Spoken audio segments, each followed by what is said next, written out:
I'm Jim, American Shaman. I'm one of the lead chemists here. Today we're going to talk about some topics we thought you guys would be interested in. We're going to talk about SOPs, or standard operating procedures.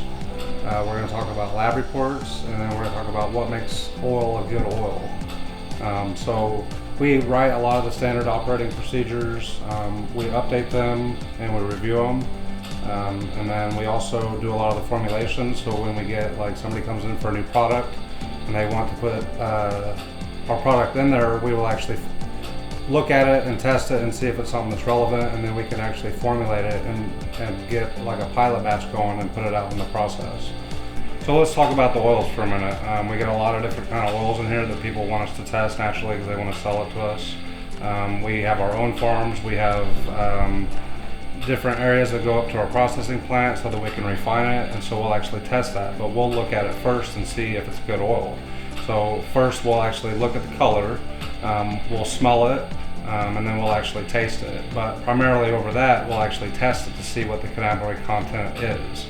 So we want to make sure that it's decarboxylated. Primarily for CBD, we want to make sure that the THC is at the right amount, and then we look for the other cannabinoids to make sure that that's what we want.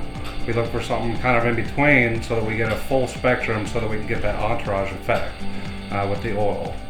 So when we get the oil, the first thing we want to do is a full testing panel. So we'll actually send it off to a third-party lab where they'll do the cannabinoid testing. For potency, they'll do residual solvents, terpenes, mycotoxins, and they'll do, most importantly, pesticides. So we want to make sure that, since that is our bulk raw material, that none of those components are in there, because that's what's going into our finished product. So because we check them up front, we don't really have to worry about them down the line because we know that they're not in there. Hi, my name is Jade Mitchell with CBD American Shaman, and I work as their lead chemist, and we're going to talk a little bit about nanotechnology and what it means.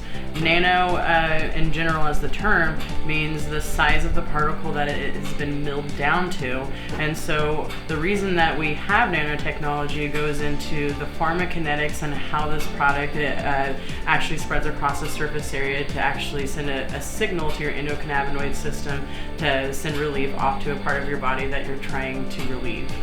The next thing we're going to talk about of the lab reports located on cbdamericanshaman.com.